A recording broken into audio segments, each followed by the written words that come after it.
Some moments don't begin with violence. They begin with laughter. The kind of laughter that reveals exactly what someone believes about you. And the moment Officer James Reeves laughed at 16-year-old Zora Manning, he unknowingly changed the course of his own life. The security office smelled like stale air and fluorescent lights. Zora sat in a metal chair, wrists bound tightly behind her back, too tight. The cold metal pressed against her skin until it burned. Tiny red lines began forming where the cuffs cut into flesh. She remained still anyway, because stillness felt safer than reaction. Before we continue, this is one of those stories that might change how you see people forever. If you enjoy deep emotional storytelling, gently subscribe and tell me in the comments where you're watching from. Now, let's go back to the moment everything began. Westfield Mall looked peaceful that Saturday afternoon. Sunlight filtered through the glass ceiling. Families walked slowly. Music played softly through hidden speakers. Nothing about the scene suggested it would soon become the center of national attention. Zora Manning walked through the entrance with a focused expression. NASA t-shirt, notebook under her arm, mind already running calculations. Her AP chemistry project required specific electronic components, and she had planned every step carefully. She always planned carefully, because excellence had become both her shield and her expectation. She entered Electromax quietly, almost immediately. She felt eyes on her. The store clerk watched closely. Too closely. Every movement followed. Every item she touched straightened immediately afterward. Questions repeated. "Are you sure you're buying something?" Zora smiled politely each time, explained her project, showed her list, showed her school ID, but suspicion didn't fade. It hardened. And then, a scream cut through the store. "My phone is gone!" Heads turned instantly. Karen Thompson stood near the smartphone display, panic exaggerated across her face. "Designer purse open!" Voice loud enough for the entire store to hear. "It was just here!" Her eyes moved across shoppers and stopped on Zora. Instantly. Like the choice had already been made. It was her. Silence followed, the kind of silence filled with judgment before facts. Store manager Garrett Wilson appeared immediately. Security guards arrived seconds later, too fast, like they had practiced this moment before. "Ma'am, we'll handle it," Wilson said. The guards grabbed Zora's arms before she fully understood what was happening. Grip tight, painful, public. "I didn't take anything," she said calmly. "You can check my bag, you can check cameras." But her voice disappeared under theirs. She was marched through the mall, eyes watching, phones recording, humiliation burning hotter than fear, and somewhere deep inside, she already knew what this moment represented, not misunderstanding. Pattern. Minutes later, Officer James Reeves entered the security office, hand resting casually near his holster, expression already decided. "So, what do we have here?" He didn't look at her first. He looked at the accusation. "Because accusations often speak louder than truth," Zora explained calmly. "School project, evidence, witnesses." But Reeves barely listened. "Yeah, sure." He dumped her belongings onto the table, scattering notebooks, scientific components, personal items, evidence of who she really was, ignored. "No phone," he muttered, then looked directly at her. "Where'd you hide it?" "I didn't take anything." Her voice steady, controlled, centered. Karen laughed softly behind him. "She probably has help." Reeves nodded slightly. Confirmation bias settling deeper. The handcuffs came out. Cold metal snapping around young wrists. Too tight, too fast, too confident. "I want to call my mom," Zora said quietly. Reeves smirked. And who's your mom? Zora met his gaze. My mother is Colonel Vanessa Manning. Special Forces.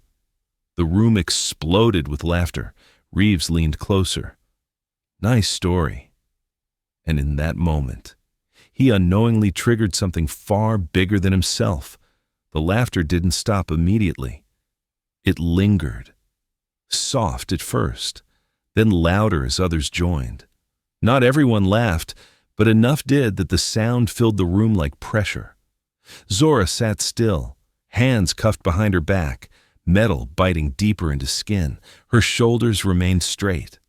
Her breathing controlled, because she understood something many people didn't. Losing control of your emotions often becomes justification for someone else's narrative. Officer Reeves leaned back casually. You kids watch too many movies, he said, shaking his head. Special Forces? Really? Another security guard chuckled. Karen crossed her arms with visible satisfaction. The story she had created now felt real enough for others to believe. And belief is powerful, especially when authority reinforces it. Zora didn't argue. She had already learned that repeating truth doesn't always change minds committed to disbelief. Instead, she watched, observed, cataloged details the way she approached scientific problems, tone, body language, power dynamics. Her mother had taught her that observation often reveals more than confrontation. Search her again, Karen insisted. I know she took it. The manager nodded quickly, not questioning, not verifying, just complying with the loudest voice in the room. Another guard checked Zora's bag again, carelessly, items spilling across the table. Her notebook slid open, equations visible, diagrams, proof of who she was. Ignored again. Reeves flipped through pages briefly. What's all this?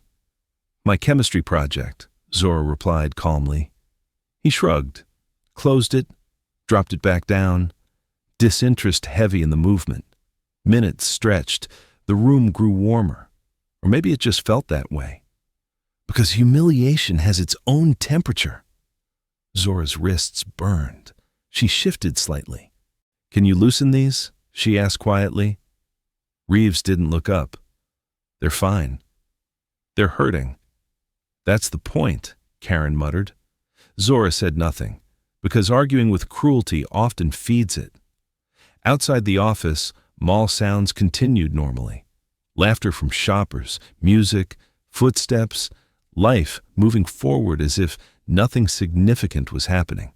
And that contrast made the moment heavier, because injustice often hides inside ordinary environments. Reeves leaned forward suddenly. So, tell me again, he said.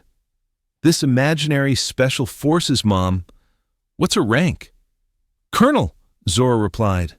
The room erupted again, louder this time, mockery layered with disbelief. Colonel, Reeves repeated, shaking his head. You kids get creative.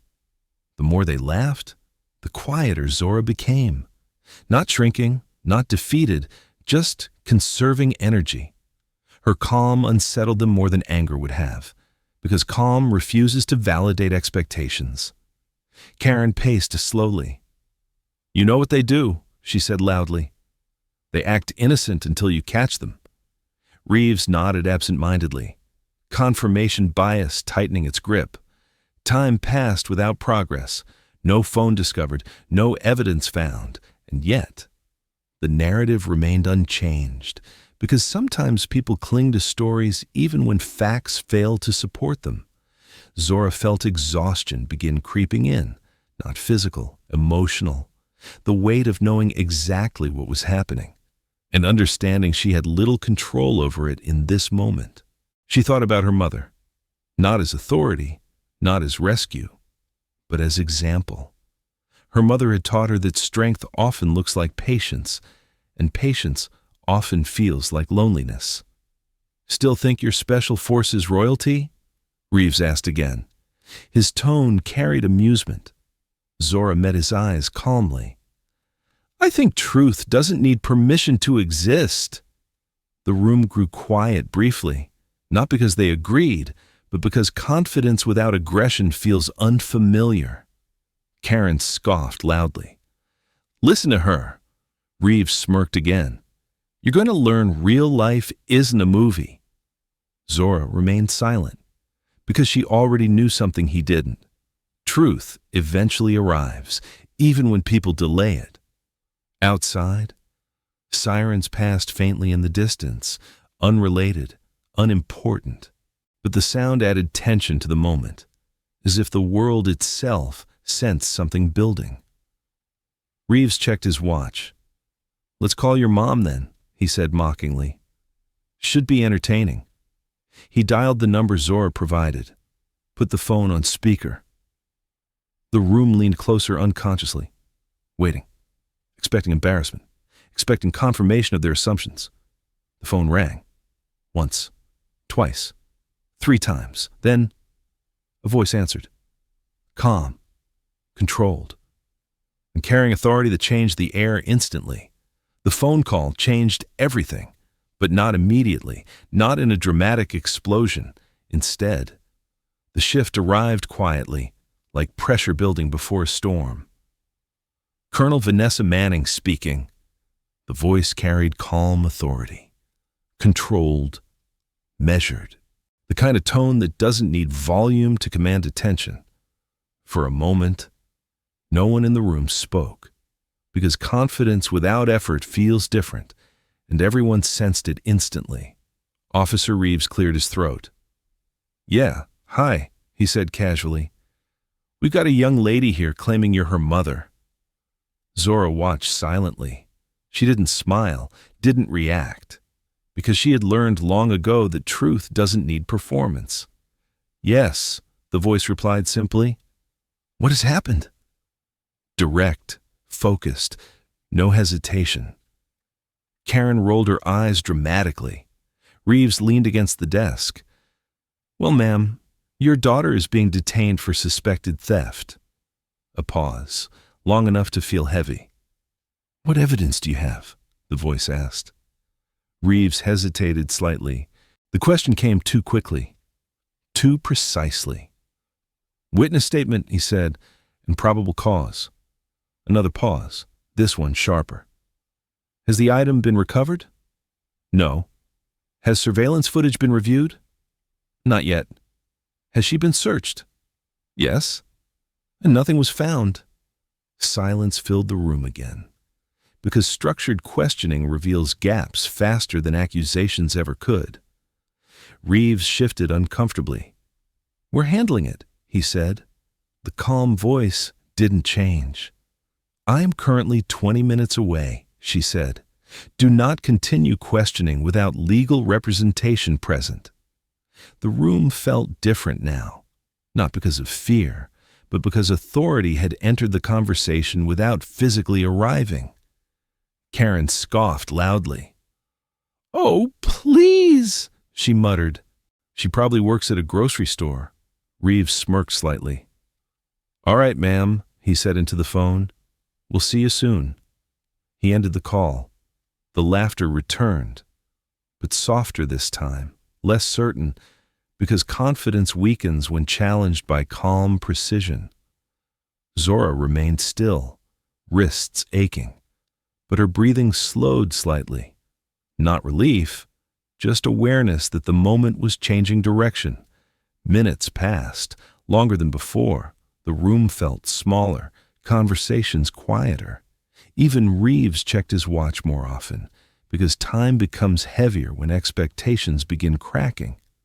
Outside the security office, movement increased, mall staff whispering, security guards repositioning, words spreading quietly without confirmation. Then the sound arrived. Heavy boots walking across tile, measured, confident, not rushed. The kind of walk that announces presence without needing noise. The door opened, and the room changed instantly. Colonel Vanessa Manning stepped inside, military posture, civilian clothing, eyes sharp enough to read every detail in seconds. She didn't raise her voice, didn't rush toward Zora. She simply stopped, observed, assessed, and the silence that followed felt heavier than any shout. Her gaze moved from Karen to Reeves, to the cuffs on her daughter's wrists.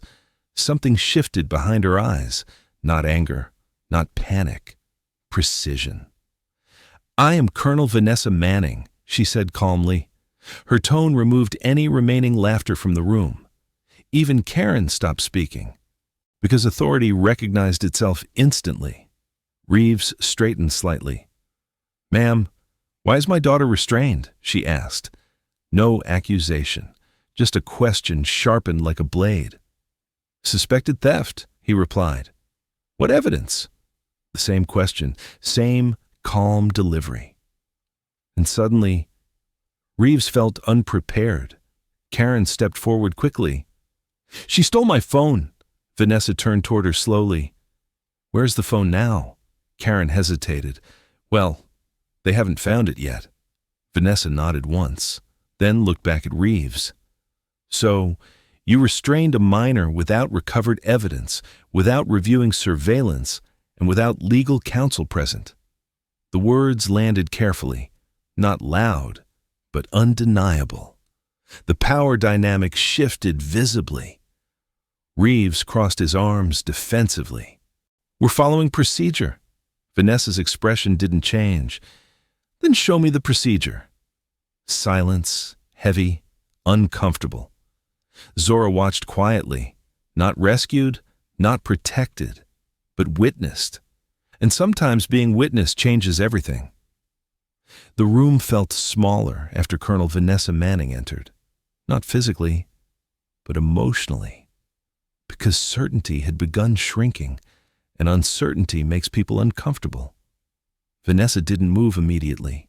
She stood still, observing. Her eyes moved slowly across the space, cataloging details with trained precision. The scattered notebook, the tight handcuffs, the nervous energy in the guard's posture, the subtle tension in Officer Reeves's stance. She didn't need anyone to explain. She already understood. "Remove the restraints," she said calmly. Not loudly, not aggressively. Just a clear instruction. Reeves hesitated. "We're still investigating." Vanessa tilted her head slightly. "A minor restrained without recovered evidence or reviewed surveillance footage violates department policy." The words landed quietly, but each syllable felt heavier than before. Karen scoffed loudly. "This is ridiculous. I know she stole it." Vanessa turned toward her slowly. "What model phone?" Karen blinked. "What? What model phone are you claiming was stolen?" Karen hesitated. "Well, it's the newest one." "That is not a model," Vanessa replied. Silence followed, because precise questions reveal careless accusations. The manager shifted nervously. "We're just trying to handle the situation." "By restraining a child without verification?" Vanessa asked. Her tone never changed, and that made the moment sharper. Reeves unlocked the cuffs. Metal clicked. Zora's wrists dropped forward slowly, red marks visible. The room noticed, even those who pretended not to. Vanessa stepped closer to her daughter, not dramatic, not emotional, just present. "Are you all right?" she asked quietly. "Yes," Zora replied, and that single word carried more strength than complaint. Vanessa nodded once, then turned back toward the others. "Let's review surveillance footage," she said. The manager hesitated. Yes, of course." The screen flickered to life. Grainy video appeared. Electronic store aisle. Customers moving normally. Zora walking calmly, examining items. Nothing suspicious, nothing rushed, nothing hidden. Karen watched stiffly, confidence fading slightly. "Maybe another angle," she said quickly. Another camera view loaded. Same result. No theft, no suspicious behavior. just normal movement. The room grew quieter with every second, because truth unfolding slowly feels heavier than sudden revelation. "Continue," Vanessa said calmly, her voice never raised, never pressured, just steady. Footage showed Karen moving through the store, phone visible in her hand. Then, a moment easily missed at normal speed.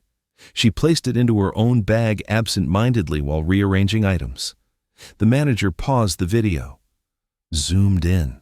The room leaned closer, and silence fell completely. Karen's face drained of color. That's not...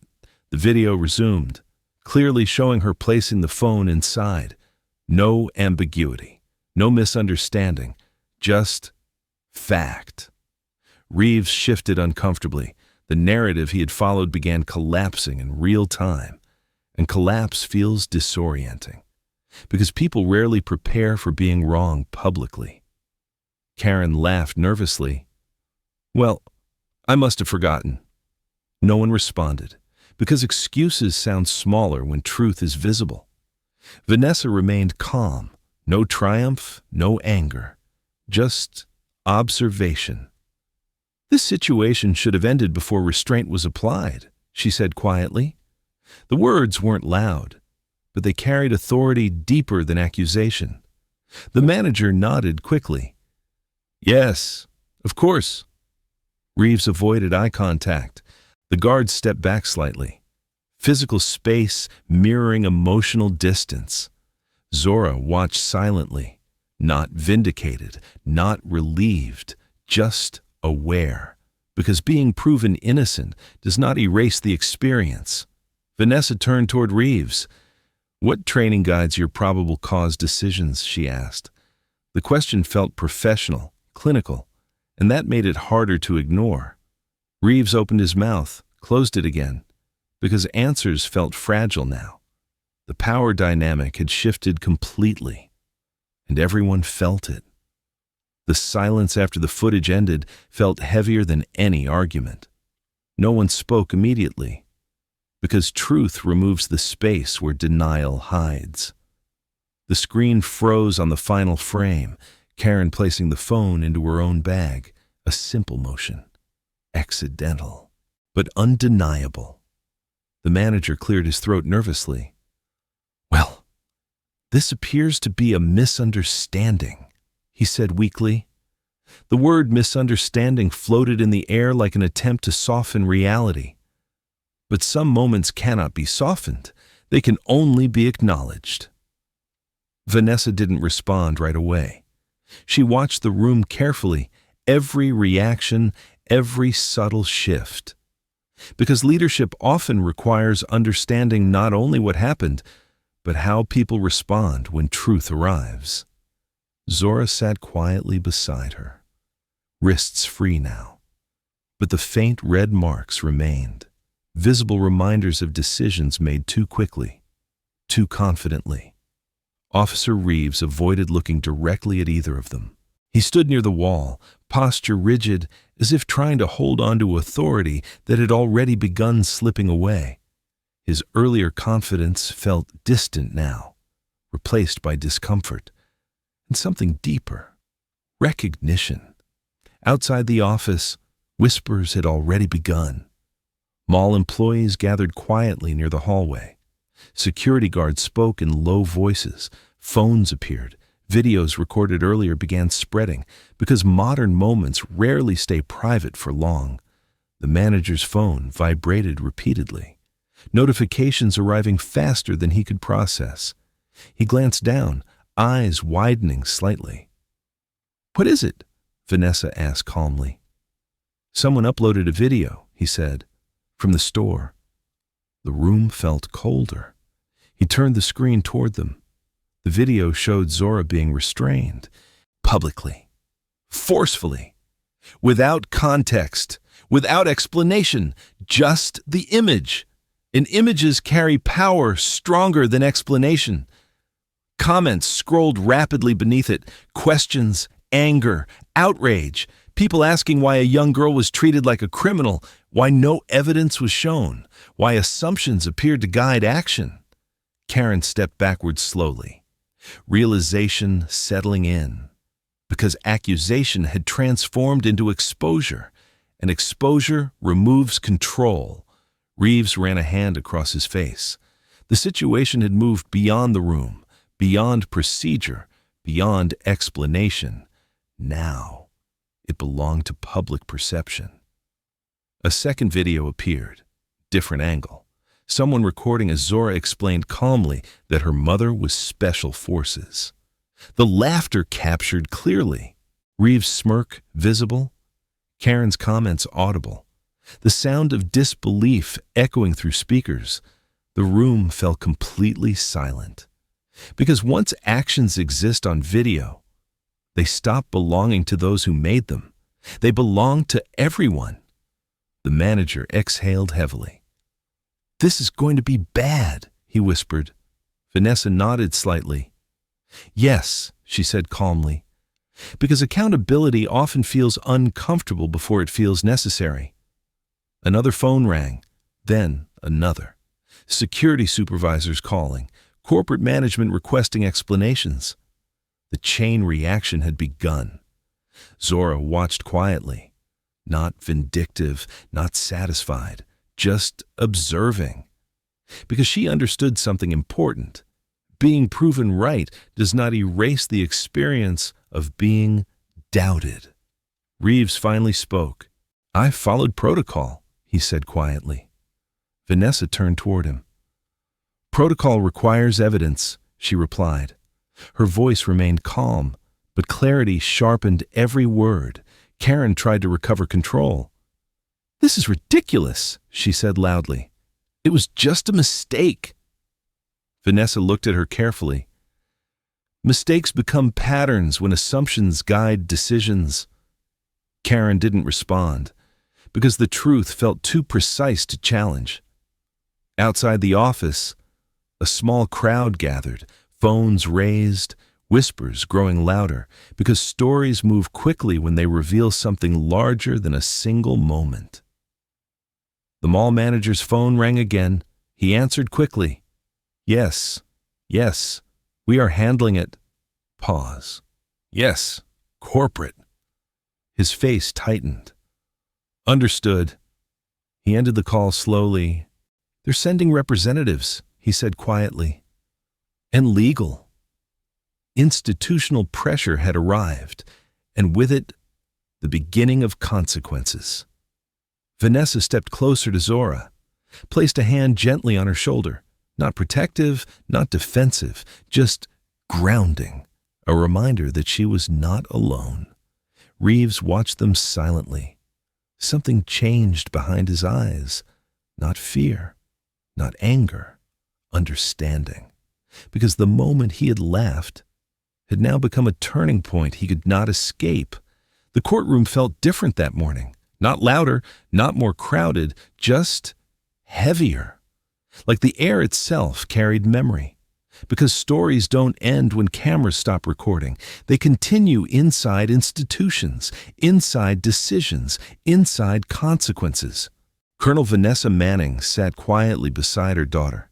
Civilian clothes, military posture, eyes calm, focused. Zora sat beside her, wrists healed but not forgotten. Notebook resting gently on her lap, a reminder of who she was beyond the moment that tried to define her.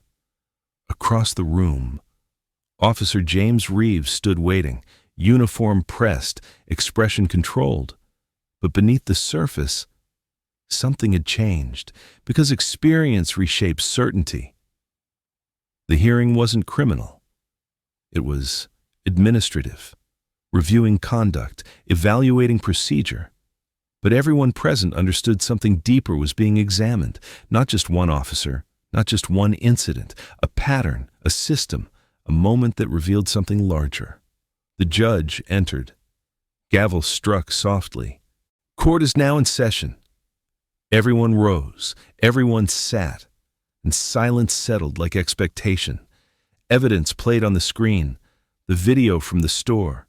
Zora standing calmly, Karen accusing loudly, security grabbing too quickly, the laughter, Reeves's dismissive tone. The room watched quietly, because watching yourself from the outside forces reflection. Reeves kept his posture steady, but his eyes moved slightly downward when the laughter echoed through speakers. The sound felt different now, heavier, more real. The judge paused the video, looked toward Reeves. "Officer, explain your decision-making process." Reeves swallowed. "We received a complaint from a witness." "And what verification steps were taken before restraint?" Silence stretched. Reeves shifted slightly. "We believed probable cause existed." The judge nodded slowly. "Belief must be supported by evidence." The words landed calmly, but firmly. Vanessa watched without expression, not triumphant, not angry, just present. Because justice, when done correctly, doesn't require emotion to feel powerful. Karen sat further back, no longer loud, no longer confident. Because accusations without foundation rarely survive scrutiny. Another video played, body cam footage, Zora explaining calmly, mentioning her mother. The laughter, the disbelief, the assumption. The courtroom remained silent, because truth doesn't need commentary. The judge leaned forward slightly. "The issue before this court is not simply whether a mistake occurred." Pause. "It is whether assumptions replaced procedure." The words carried weight, not dramatic, just precise. Reeves inhaled slowly, and something shifted, not defensiveness, not denial, recognition. "I should have verified before escalating," he said quietly. The admission surprised the room, because accountability rarely arrives easily. Zora watched him carefully, not with anger, just curiosity. Because growth often begins where certainty ends. The judge nodded. "Law enforcement carries immense responsibility," he said, "and immense power must be guided by disciplined judgment." The statement echoed beyond the case itself. The decision came calmly. Procedural violations acknowledged, mandatory retraining, formal review placed on record, departmental policy reassessment ordered. Not revenge, not humiliation, just accountability. As the hearing ended, the judge spoke one final time. "Justice is not only about correcting wrong outcomes," he said. "It is about preventing repeated harm." The gavel struck. Final, clear. Outside the courtroom, reporters waited, questions ready, stories forming. But Vanessa and Zora walked past quietly. No speeches, no celebration, just forward movement. Outside, sunlight filled the steps. Zora looked up, breathing deeply. The world felt different, not because everything had changed, but because something had been revealed. "Are you okay?" Vanessa asked gently. Zora nodded. "Yes." Pause. "I learned something." "What?" Zora smiled faintly. "That calm can be louder than anger." Vanessa nodded, and for a moment, they stood together in silence. Because legacy isn't built from winning arguments. It's built from choosing dignity when the world expects reaction. Somewhere behind them, Officer Reeves exited the building. He paused, watched them walking away, and for the first time, he didn't see a suspect. He saw a lesson. And sometimes, that is where real change begins.